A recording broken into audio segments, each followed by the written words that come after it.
Bonjour à tous, bienvenue au webinaire. On va encore attendre 2 minutes que les gens continuent de rentrer dans la salle et on va démarrer ça tout de suite après.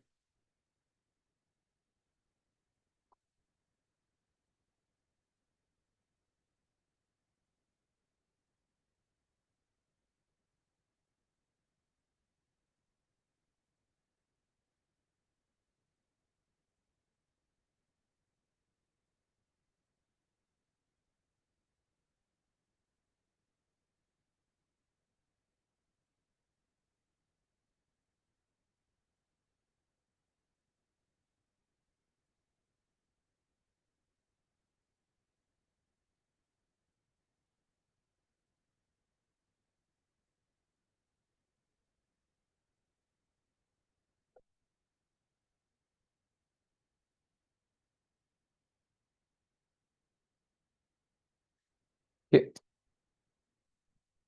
Donc, on va commencer. Bonjour à tous, bienvenue à notre webinaire de lancement du deuxième appel innovation en visage. Donc, avant de démarrer, juste vous prévenir, la séance est enregistrée et ensuite disponible pour partage à vos partenaires, par exemple, s'ils ont des questions sur le programme. Ils peuvent toujours avoir le lien disponible pour l'enregistrement et écouter ce webinaire-là en différé et pouvoir s'informer. On reste aussi disponible s'il y a des questions sur quoi que ce soit. Le chat est désactivé pour la séance, mais je vous inviterai à utiliser la fonction questions-réponses en bas de votre écran pour, euh, pour lancer des questions qu'on va pouvoir répondre à la fin durant cette section de questions-réponses. Donc, on va démarrer. Euh, Lancement du deuxième appel. Ça fait maintenant 1 an qu'on a officiellement lancé Envisage. Donc, nous voici maintenant à notre deuxième année. Bienvenue à tous pour ceux qui ne nous connaissaient pas et rebonjour à ceux qui nous ont déjà rencontrés. Euh, pour un rappel, cette initiative d'envisage est financée par le gouvernement fédéral du Canada dans le cadre du volet 5 du Fonds stratégique pour l'innovation, un fonds qui nous a été attribué de 47 millions pour le support et le dynamisme, pour dynamiser l'écosystème du H-Tech avec différentes initiatives qu'on va vous parler aujourd'hui. Donc, Initiative Envisage, c'est une initiative pan-canadienne dont la mission est vraiment de catalyser l'écosystème du H-Tech qui est en effervescence au Canada. Et on essaie de miser là-dessus en aidant les innovateurs à développer, à faire évoluer leurs entreprises, fournir des solutions technologiques qui aident les personnes âgées canadiennes, mais aussi tout ce qui est tous les proches aidants, toutes les institutions supportant les personnes âgées. Donc, ça peut être une aide indirecte, mais vraiment des technologies qui sont dédiées au support pour le vieillissement, pour le mieux vieillir et justement aider à conserver une meilleure qualité de vie plus longtemps pour nos aînés. On sait tous que la population canadienne est en vieillissement chaque année. Le Québec qui est à près de 25 de la population au-dessus de 65 ans et plus et possiblement va atteindre 33 d'ici 20 ans, si je me souviens des chiffres exactement. Donc, c'est un enjeu. On a besoin de technologie pour aider à répondre à cette situation. Et Préenvisage est là pour vous aider à commercialiser ces technologies-là. Donc, c'est une initiative conjointe, une collaboration entre MedTech Plus, Consortium industriel de santé, qui est basé au Québec, qui pilote différents programmes pour aider les entreprises, dont je fais partie, et une collaboration avec Edgewell, un réseau justement d'aide à la recherche et à l'innovation des technologies pour les personnes âgées qui sont basées à Toronto. Donc, c'est une collaboration conjointe de tous les jours. Si vous parlez à Edgewell, vous parlez également à MedTech Plus pour Envisage, parce que derrière les coulisses, on se parle tous les jours. L'objectif de cet appel-ci, de tous nos appels à innovation, c'est vraiment de soutenir l'intégration des solutions technologiques dans des milieux de vie de soins de personnes âgées, personnes aidantes. Donc, on est vraiment au moment où on prend la technologie mature et on la met où est-ce qu'elle a de l'impact, dans les mains des utilisateurs finaux, dans les mains de futurs clients. Et on vient tester cette technologie-là, mesurer son impact et faire des projets d'adoption technologique. Donc, et deuxième objectif, faciliter les opportunités PME de croître et d'étendre leurs produits et services à travers le Canada. Avec Envisage, on a cet aspect réseau-là. On va financer, notre but est de financer jusqu'à 100 projets à travers le Canada et de faire un réseau et un écosystème de partage des succès pour s'assurer que chaque projet ayant eu un succès dans n'importe quelle province puisse partager avec les autres membres de l'écosystème pourquoi ça a bien fonctionné, quelle technologie avait beaucoup de valeur, qu'est-ce que ça a eu comme impact clinique, comme impact plancher. Euh, vous êtes un milieu de vie au Québec, puis vous voulez savoir ce qui s'est bien passé en Alberta, en Colombie-Britannique. On essaie de créer ces moments-là pour communiquer, pour échanger et partager ces différentes opportunités-là.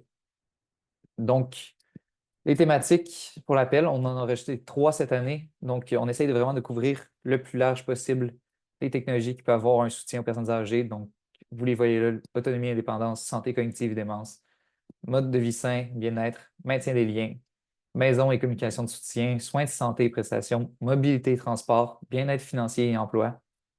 Donc, toutes ces technologies-là qui répondent à une thématique sont admissibles pour le programme en visage. Euh, c'est répond aussi aux autres critères d'admissibilité, bien sûr. Donc, à ce point-ci, qui peut postuler? On, on est en octobre, on demande aux PME canadiennes qui ont une technologie mature et aux milieux de vie qui sont intéressés par intégrer la technologie à postuler pour le programme, à nous soumettre une demande d'intérêt qui va nous permettre de communiquer avec nous, d'avoir un premier contact avec nous et ensuite, nous, on va prendre contact et on va continuer les collaborations et parler d'un potentiel projet. Point ici, vous êtes soit une entreprise seule qui cherchez un partenaire, un laboratoire communautaire, un milieu de vie, une organisation pouvant utiliser votre technologie. Vous pouvez être aussi ce laboratoire communautaire-là cherchant différentes technologies pour répondre à vos besoins. Donc, vous pouvez soumettre seul et nous, on va essayer de mettre en maillage chaque groupe qui ont soumis seul. Vous pouvez, et ça, c'est ce qu'on recommande le plus, c'est souvent le plus, les cas avec le plus grand taux de succès, c'est que vous êtes déjà maillé, vous vous êtes rencontrés dans des événements, par contact, etc. Vous êtes déjà une compagnie ayant un milieu preneur intéressé par votre technologie. Vous êtes un milieu preneur déjà intéressé par une technologie, vous pouvez soumettre de manière conjointe à ce point-ci pour un projet en visage de financement. Et le but de tout ça, c'est vraiment de créer une collaboration à 3 parties. Donc, cette technologie-là qui va être mise dans les mains d'un utilisateur, un laboratoire communautaire, un milieu de vie supportant les personnes âgées. Et une fois qu'on a cette collaboration-là, on intègre un beachhead à l'équipe qui va être une équipe d'évaluation. Et ça, c'est toute la particularité d'Envisage. On est là pour un projet d'adoption technologique, d'intégrer une technologie dans un milieu de vie, mais on ajoute un évaluateur externe, un expert académique ou un expert professionnel d'évaluation technologique qui va venir faire la mesure d'impact. Cette mesure-là, c'est quoi? C'est pas est-ce que la technologie fonctionne? Ça, à ce point-ci, vous l'avez déjà validé. Là, ce qu'on veut valider, c'est est-ce que c'est utilisé? Est-ce que c'est aimé du personnel? Est-ce que, donc, des mesures qualitatives, mais aussi économétriques? Est-ce que c'est un retour sur investissement pour le milieu preneur? Est-ce que ça sauve du temps employé? Est-ce que ça sauve des minutes de professionnels, des déplacements à l'hôpital? Est-ce qu'on prévient différentes blessures? Donc, toutes ces mesures d'impact plancher, c'est ce qu'on veut venir mesurer sur la technologie. On veut voir est-ce qu'elle est efficace, est-ce que c'est un modèle pérenne qu'on peut déployer, qu'elle est prête à vraiment commercialiser, à partager avec plein de nouveaux partenaires. Et le but de ces évaluations-là, ça aide le laboratoire communautaire à prendre une décision d'achat à la fin. Ça aide la PME à partir du projet avec une évaluation impartiale faite par un partenaire. Vous n'avez pas les anglicismes, mais un white paper, un business case, différents modèles possibles, mais une évaluation avec laquelle la compagnie peut partir puis aller présenter à ses futurs clients, ses futurs partenaires, les autres marchés dans d'autres provinces, dans d'autres pays, et venir dire une organisation experte, qui serait le Beachhead ici, qui n'est pas nous, a fait l'évaluation de la technologie, sur le plancher, a détaillé toutes ces mesures d'impact technologique et donc vraiment vous aider à conquérir des nouveaux partenaires, des nouveaux clients dans le futur, vous aider à la commercialisation et à accélérer ce cycle d'approche de nouveaux partenaires. Il y a aussi moyen de faire des projets avec des pôles d'innovation. Il y a 5 pôles d'innovation déjà identifiés. Je vous inviterai à aller voir sur notre site web. C'est des pôles d'expertise très spécialisés.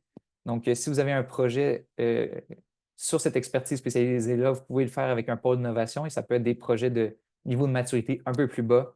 Donc, ça peut être encore de la validation technologique qui soit fait avec ces gens-là. On a Ivado du côté de l'intelligence artificielle SAM3 en Ontario pour les objets connectés, CITAN dans le nord de la Colombie-Britannique pour les milieux de vie éloignés, et Circle Innovation et APTA.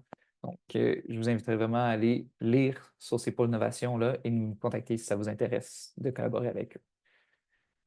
Donc, ici, je parle encore des projets principaux, les projets de la triade, PME, laboratoire communautaire, Beachhead. On cherche un niveau de maturité 7 à 9. La plupart de vous être habitués avec cette échelle-là. Juste pour un rappel, c'est une échelle de 1 à 9 qui parle du développement de l'innovation. 1 à 3 étant vraiment l'idéation et le prototypage d'une technologie. 4 à 6, on parle de validation en test en laboratoire avec un premier milieu, avec un pilote. Et 7 à 9, on est en phase de commercialisation. La technologie est mature. Toujours des ajustements à faire, c'est sûr, mais la technologie est mature et prête à mettre dans les mains du client et on vient vraiment mesurer son impact dans un milieu de vie réel, dans des conditions réelles avec un partenaire réel potentiel pour la commercialisation. Votre technologie, elle peut être déjà commercialisée. Vous avez déjà quelques ventes, mais vous voulez revenir et faire un projet d'évaluation que vous n'avez peut-être pas fait ou avec un nouveau partenaire qui vous le demande, c'est admissible. Donc, la technologie peut avoir déjà été commercialisée et quand même procéder à un projet envisage. Le processus de demande. Donc, ça, c'est le cas le plus complexe. Vous êtes seul, vous cherchez, vous partez de rien, puis vous avez besoin de partenaires, de former cette triade-là. Donc, vous êtes une entreprise, vous avez une technologie, mais vous cherchez des partenaires. Vous nous soumettez une expression d'intérêt disponible sur notre site Web. Vous rentrez dans le programme de maillage. Donc, ça, c'est un programme en continu qui va avoir à l'année longue. On va recevoir des expressions d'intérêt, autant d'entreprises que de laboratoires communautaires. Puis on va essayer de vous trouver un partenaire. Ce n'est pas garanti. Pour être bien franc, il y a beaucoup plus d'entreprises qui nous soumettent des intérêts, des expressions d'intérêt que de laboratoires communautaires. Donc, juste vous prévenir, on va essayer de vous mettre en contact autant que possible, mais on n'a aucune garantie là-dessus. On fait de notre mieux. Laboratoire communautaire, vous avez un besoin, mais vous n'avez pas nécessairement une collaboration, vous ne savez pas nécessairement quelle entreprise vous voulez approcher, vous êtes intéressé par discuter avec Envisage, savoir qu'est-ce qui existe comme technologie qui serait prêt à collaborer avec nous. Donc, identifiez vos besoins, soumettez-nous une expression d'intérêt, puis on va travailler avec vous pour vous présenter différentes technologies qui peuvent répondre à vos besoins. On va vous aiguiller là-dessus. Ensuite, s'il y a de l'intérêt, on va vous mailler, créer une première rencontre d'introduction et essayer de procéder ainsi pour aller vers les prochaines étapes. Donc, une fois que vous avez cette première collaboration-là, soumettez-nous une lettre d'intention. C'est un document d'à peu près 5 pages qui résume en plus grand détail quel genre d'entité vous êtes, puis qu'est-ce que vous voulez faire comme projet ensemble. Donc, c'est quoi la technologie et le milieu adoptant. Vous faites la relation entre tout ça. Est-ce que c'est du soutien à domicile? Est-ce que c'est du soutien en résidence privée? Est-ce que c'est avec un CHSLD public? Est-ce que la technologie va être dans les mains d'un clinicien ou ça va être directement dans les mains de la personne âgée? Donc, on a besoin de cette information-là dans une lettre d'intention que vous pouvez nous soumettre pour faire la prochaine étape de maillage avec l'évaluateur, le Beachhead, ou le pôle d'innovation. Donc, ces beachheads-là, il faut qu'ils puissent voir de quoi consiste le projet pour lever la main, dire oui, j'ai l'expertise, oui, j'ai la capacité, oui, j'ai l'intérêt de me positionner dans le projet, de mettre un chercheur, de venir faire l'évaluation de ce projet-là, l'implantation. Donc, ce processus-là va être en continu pendant l'année, mais on a des dates fixes pour le dépôt de projets finaux. Comme vous voyez à droite, c'est le 18 mars. Donc, pour se rendre à cette date-là, nous, ce qu'on s'est dit, c'est qu'il nous faut une lettre d'intention à partir du 2 décembre. Ça va nous permettre de procéder avec l'étape de maillage avec des beachheads. Ensuite, créer une collaboration, vous donner le temps, une fois que vous êtes rassemblés à 3, d'écrire un énoncé de projet, de vous entendre sur de quoi va consister le projet, qu'est-ce qui va être mesuré comme efficacité, est-ce que ça va être déployé dans 10 chambres, dans 50 chambres, donc, il y a plein de questions à se poser, à positionner autour du projet. C'est pour ça qu'on vous demande de soumettre une lettre d'intention assez rapidement pour procéder aux prochaines étapes encore plus rapidement, être sûr que vous soyez prêt pour le 18 mars, où là, vous soumettez un énoncé complet et un budget. On rappelle qu'Envisage et Agewell, on est là sur toute la ligne pour vous aider dans ce processus-là. On est disponible. On a des chargés de compte avec qui vous pouvez échanger à tous les jours, envoyer des courriels. Surtout quand on parle de préparation, maillage et préparation de l'énoncé de projet et du budget, on va être là, on va se parler à tous les quelques jours, s'assurer que ça avance, vous aider dans la relecture, vous aider dans le montage du budget. Donc, vous challenger sur ce qui va être écrit pour être sûr que votre projet ait les meilleures chances de passer au comité d'évaluation. Puis on ne le voit pas ici, un comité d'évaluation va se dérouler un mois et demi plus tard. Donc, le processus d'évaluation prend à peu près entre 2 et 3 mois. Et après, entre ce 2 et 3 mois-là, quand vous obtenez la réponse, votre projet est approuvé, vous pouvez commencer à démarrer le projet. Donc, nous, ce qu'on vous souhaite, c'est que vous ne soyez pas dans le cas le plus complexe. Vous avez déjà un partenariat. Vous êtes un laboratoire communautaire qui est très au courant des technologies autour de vous. Il y en a une dans votre giron avec laquelle vous voulez collaborer. Même chose pour l'entreprise. Vous avez un milieu qui est intéressé par ces projets-là d'adoption. Contactez-les. Soumettez une lettre d'intention ensemble le 2 décembre. À ce point-là, on s'occupe de trouver un partenaire d'évaluation. Encore mieux si vous avez déjà des communications avec ces beachheads. Donc, Sud du Québec, c'est le CIUS Nord de l'île, le CIUS Centre-Ouest, il y a l'IUGM, le centre de recherche de l'IUGM. Il y en a aussi du comté de l'Ontario, Bruyère, Kite, Alberta Health Science en Alberta. Donc, la liste est toute sur notre site web de Beachhead. Si vous avez déjà des contacts avec eux, c'est super, c'est encore mieux. Ça va vraiment faciliter cette étape-là de maillage. Mais dans ce cas-ci, soumettez-nous juste une lettre d'intention le 2 décembre. On s'assure de former à triade et vous remplissez un énoncé de projet et un budget pour le 18 mars. Donc, ce qui est budget et financement, donc, c'est vraiment, Envisage ne va pas rembourser la totalité des dépenses. C'est un programme de remboursement, premièrement. Donc, comment ça va fonctionner?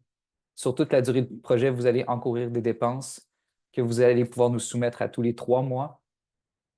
Et à tous les 3 mois, on va analyser, s'assurer on va regarder les preuves de paiement et vous rembourser le pourcentage qui vous est alloué par le programme Envisage.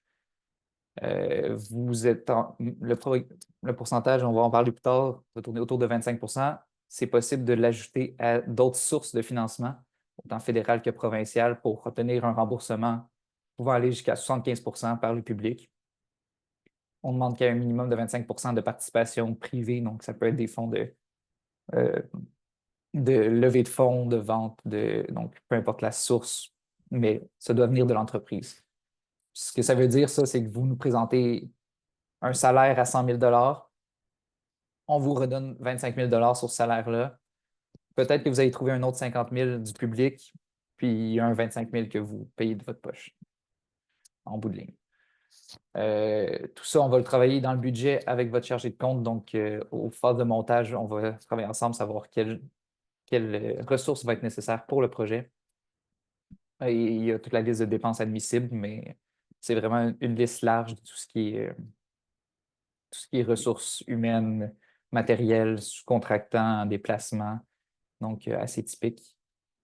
Et c'est ça. Et ensuite, les remboursements, comme j'ai dit, c'est des cycles de 3 mois. Donc, à chaque 3 mois, vous soumettez vos dépenses et vous êtes remboursé en pourcentage. On va vous donner toute une formation sur dépenses admissibles, remboursement, comment ça fonctionne une fois que vous êtes plus loin dans le processus. Donc, on est vraiment là pour vous accompagner, pour que vous tirez les cheveux à faire des réclamations. On veut autant que vous que ça se passe bien. Donc, on est là, on a des enregistrements aussi pour vous et on est là pour répondre à vos questions. Et pour le montage du budget, on a un chargé de compte qui va être là avec vous. On a des gabarits. On va vous simplifier la tâche autant que possible pour que tout se passe bien. Donc, les ratios de financement, le programme nous permet de financer les projets à 25 % en totalité. Ce 25% des dépenses totales des 3 partenaires peut être réparti entre chaque partenaire, donc il y aura une discussion à avoir. Mais ce qu'on voit des projets en cours, c'est que la PME reçoit entre 15 et 25 le laboratoire communautaire reçoit entre 20 et 30 et le Beachhead et le pôle d'innovation reçoivent jusqu'à 50 de financement. Donc, ça ressemble à ça, les ratios du programme fédéral Envisage. On va regarder un exemple. Je ne veux pas trop creuser en profondeur. On peut toujours y revenir si vous avez des questions à la fin. Mais ici, on a une entreprise qui dépense 600 000, parce que le chiffre en gras, le laboratoire communautaire dépense 400 000 et le Beachhead dépense 200 000. Un exemple fictif. Donc, dans ce cas-ci, Envisage peut rembourser 20 du projet. Euh, L'entreprise pourrait trouver d'autres sources publiques, d'autres programmes pour financer jusqu'à 55 pour contribuer un minimum de 25 de fonds personnels. Laboratoire communautaire a un remboursement de 24 du fonds Envisage dans ce cas-ci, peut trouver d'autres sources publiques, privées, fondations, donc peu importe la source pour financer. Et côté Beachhead, on finance 50 de leurs dépenses et possiblement, le Beachhead peut aller chercher jusqu'à, en fait, le Beachhead pourrait aller chercher jusqu'à 100 de financement public. C'est une particularité du programme CIF fédéral, c'est que les institutions académiques ont le droit à 100 de financement public. Donc, un exemple fictif, mais ce qu'il faut comprendre ici, c'est que chaque entité a leur budget séparé, vont faire des déclarations de dépenses séparées. Une fois que le projet est soumis et le budget est approuvé, vous êtes chacun indépendant de vos dépenses avec le pourcentage de financement qui vous est attribué. Donc, ça. On a aussi, c'est pas une nouvelle annonce, c'est quelque chose qui était déjà disponible publiquement, mais on veut rappeler qu'on a reçu du support du ministère de l'Économie et de l'Innovation et d'Énergie québécois pour les entreprises québécoises qui ont leur siège social au Québec et les organisations québécoises à but non lucratif qui participent au projet Envisage. Donc, ça va être un financement additionnel qui va être ajouté en plus du financement fédéral pour augmenter votre ratio de remboursement pour avoir allégé encore plus la nécessité financière. Et ce montant-là va devoir être discuté un à un avec votre chargé de compte si vous êtes une entité admissible. Donc, on ne peut pas dire les montants précisément aujourd'hui, mais il va y avoir du soutien additionnel du gouvernement du Québec pour les entreprises québécoises. Et ce n'est pas un processus à part. Si vous passez dans le processus envisagé, vous êtes approuvé, vous obtenez les deux financements en même temps. Donc, ça peut devenir vraiment avantageux. Donc, je m'arrête ici. Comment postuler aujourd'hui? Allez sur notre site web. J'ai parlé des pôles d'innovation, des beachheads. Allez voir si vous connaissez ces entités-là. Si vous êtes intéressé, allez nous soumettre une expression d'intérêt. C'est un formulaire très court qui ne devrait pas vous prendre plus que 10 minutes à remplir. Nous, ça va nous aider à apprendre à vous connaître. On va prendre contact avec vous pour la suite. Et, c'est ça, si vous avez déjà un partenaire, contactez-nous. On va vous partager une lettre d'intention que vous pouvez déjà préparer pour le 2 décembre. S'assurer qu'on avance bien pour les étapes jusqu'à la proposition à soumettre le 18 mars. Proposition 18 mars veut dire évaluation en mai. Donc, le projet pourrait commencer en mai 2025, au plus tôt. Donc, vous pouvez tout soumettre via l'adresse projetenvisage.ca ou juste nous contacter à cette même adresse. Et n'hésitez pas à nous écrire sur des questions. Maintenant, on va passer au Q&A. Je ne sais pas si Chloé, tu vas être celle qui va m'aider pour cette section. Donc, ouvrir ta caméra puis dire si on a reçu quelques questions.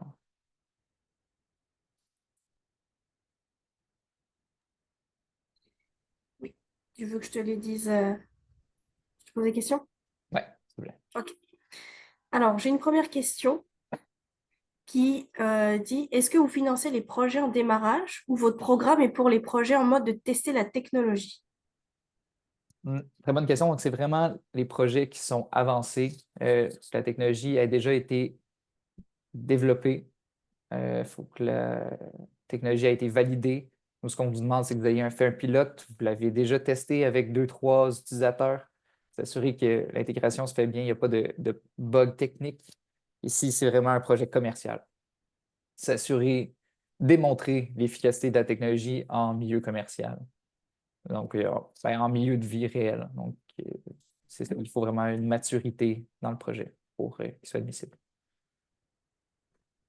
Super. Prochaine question. Où peut-on trouver les consignes pour la rédaction de la lettre d'intention? Sur le site web, je vois seulement le formulaire d'expression d'intérêt. Oui, très bonne question. On va ajouter ce lien-là. On a eu un petit bug technique avec le site web, mais en attendant, on vous demanderait de nous contacter à l'adresse ici, donc projet@envisage.ca. Dites-nous, ouais, nous avons un projet. euh, pouvons-nous obtenir la lettre d'intention et on vous la partager. Bientôt, ça va être sur le site web. Parfait. Et quelqu'un me demande où la présentation pardon, sera disponible après la fin de l'enregistrement. Donc, elle va être disponible. Je pense qu'elle va être mise sur le site web, mais sinon, le plus simple, c'est de nous contacter aussi à la même adresse. Nous, on va obtenir l'enregistrement qu'on va trouver de manière de vous partager par courriel, par Dropbox, sûrement. Parfait. J'ai une autre question.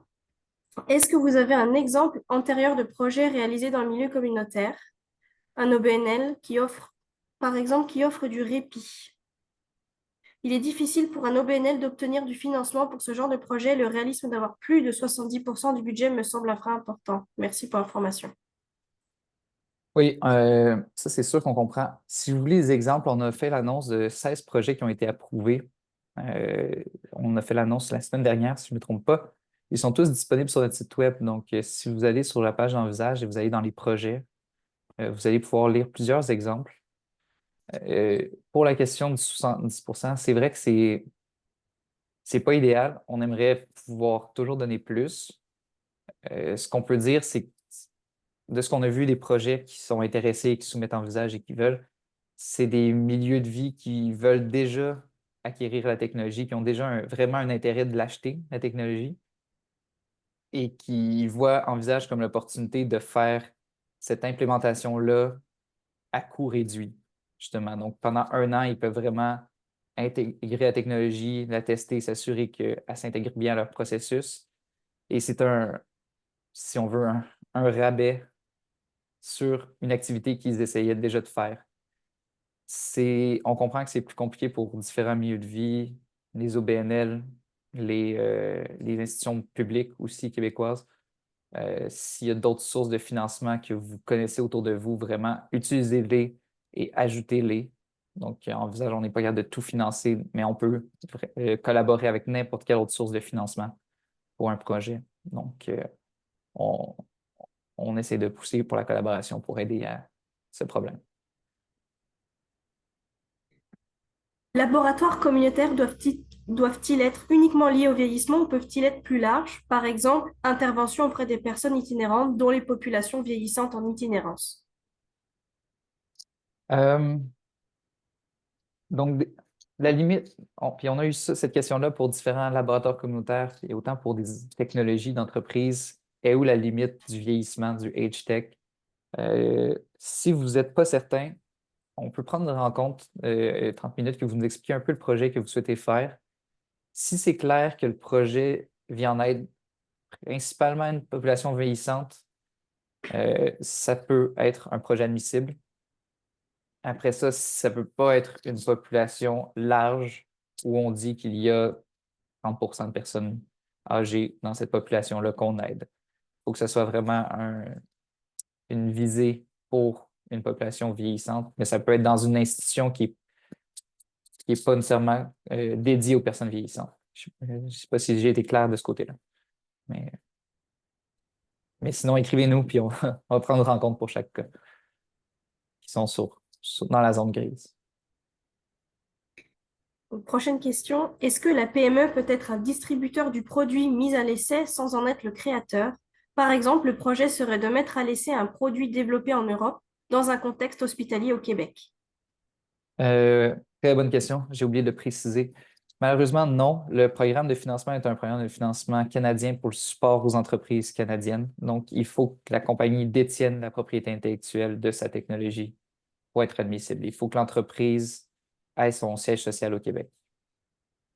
Donc, il faut vraiment que ce soit, au Québec, excusez-moi, son siège social au Canada.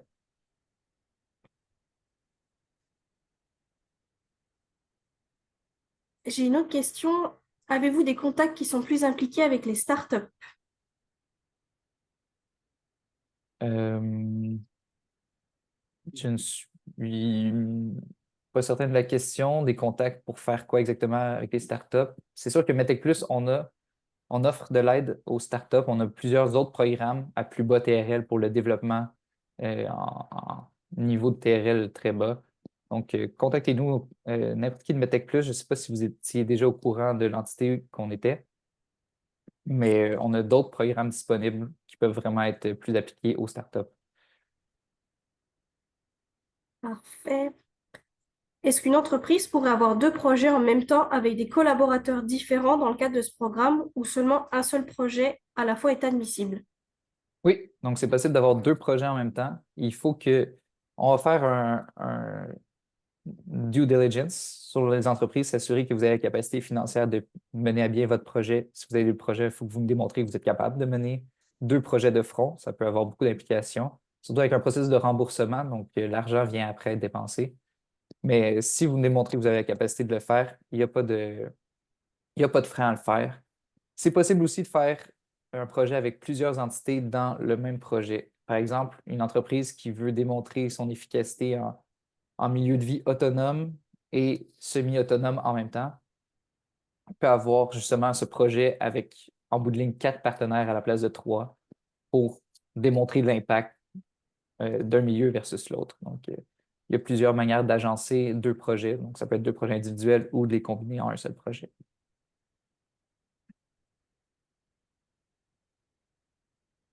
J'ai une autre question. Durant la première cohorte, il y a eu 16 projets subventionnés. 4 de ceux-ci avaient le même chargé de projet. Est-ce la façon habituelle de fonctionner? Oui, c'est la façon habituelle. Nous sommes une équipe de maintenant quatre, je pense, chargés de compte qui va vous aider à monter les projets.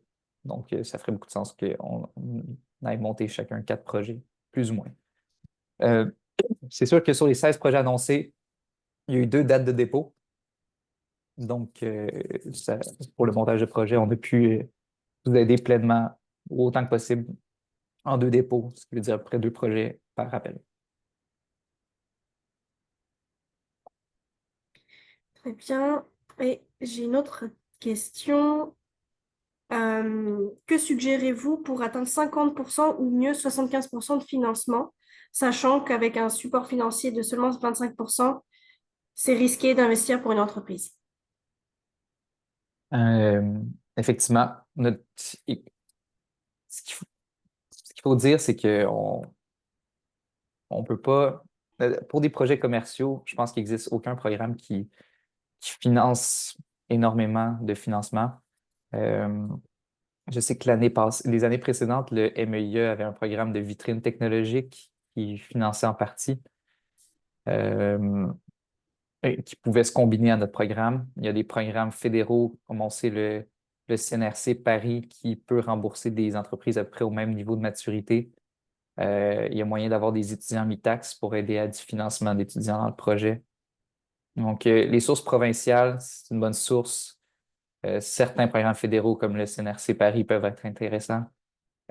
Mais on est d'accord, on est en discussion avec plein de partenaires, on essaye vraiment de trouver d'autres sources pour collaborer, mais ce qu'on se rend compte, c'est qu'il y a peu de soutien dans ces phases-là. Donc, envisage, on arrive comme un léger support pour un projet que de toute façon, vous aimeriez faire, qui est un projet avec un partenaire intéressé par votre technologie, intéressé par l'acheter, qui vous demande un projet de validation et d'adoption. Utilisez Envisage pour alléger le coût, mais ne voyez-le pas comme une manière de réaliser un projet que vous n'auriez pas fait ça, parce que c'est sûr qu'il va y avoir des coûts assez élevés, puis que c'est un processus de remboursement. Donc, il y a un certain poids financier à mener un programme Envisage. Sinon, c'est des sources privées, lever des fonds. Donc, avoir quelques ventes aussi. Il y a des entreprises qui utilisent l'argent de leur première vente pour retourner faire un projet d'évaluation. Donc, il y a plusieurs manières qu'on voit que les entreprises réussissent à financer ce programme-là, mais le poids financier, c'est sûr qu'on le comprend. Et on n'a pas de solution directe. Par contre, si vous êtes une entreprise québécoise, il y a l'argent du MEIA qui va aider additionnellement, en plus du financement de 25% en visage. Donc, ça, venez nous parler, on va parler de possibilités de ce côté-là.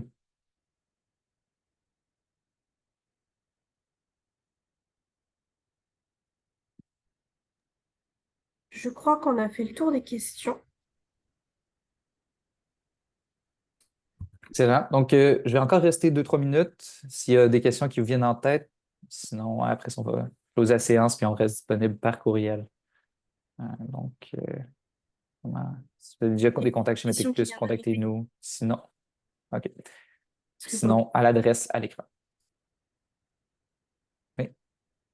Je suis membre Ivado. Dois-je les contacter en premier? Ivado est un pôle d'innovation. Si vous les connaissez et que vous voulez leur parler du programme Envisage, contactez-les directement. On n'a vraiment aucun problème de ce côté-là. Si vous cherchez à parler à des nouveaux partenaires listés sur notre site web, autant les beachheads que les pôles d'innovation, on peut faire l'introduction, mais on vous encourage. Vous êtes souvent des groupes assez matures, vous avez déjà plusieurs contacts, des contacts qui connaissent peut-être déjà Envisage, parlez-leur directement. Nous, on peut être aussi dans les rencontres. Ça, c'est un point. On assiste aussi les rencontres pour être sûr que quand vous parlez d'un projet potentiel en usage, on peut être là pour aiguiller la discussion, s'assurer que le projet dont il est question est conforme un peu aux attentes d'envisage. Donc, n'hésitez pas à nous demander de participer à des rencontres comme ça. On a eu plusieurs cas où une entreprise disait j'ai un milieu preneur qui est intéressé par ma technologie. Et ils sont intéressés aussi par le projet Envisage pour un peu supporter un pourcentage de dépenses. Pouvez-vous participer à cette rencontre-là client? Et là, on est dans la discussion autour et on aide à faciliter les discussions pour arrimer la discussion autour d'un projet Envisage. Donc, on fait aussi cette collaboration-là. Mais aucun problème. Si vous voulez contacter vos contacts que vous êtes déjà membre d'Ivado, vous voulez leur parler parce qu'ils sont un pôle d'innovation à usage, allez-y.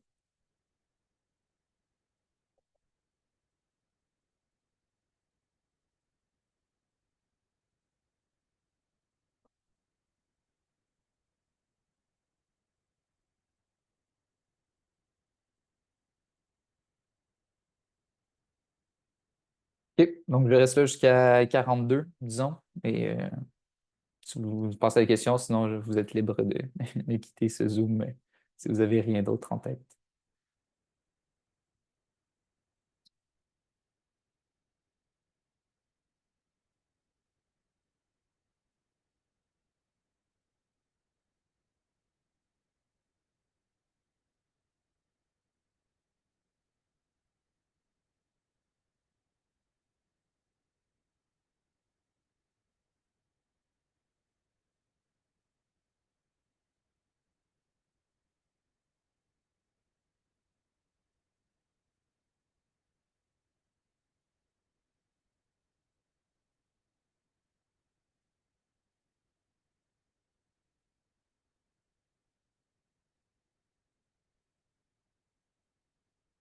OK. Merci à tous. Je termine ce webinaire. Au revoir. Si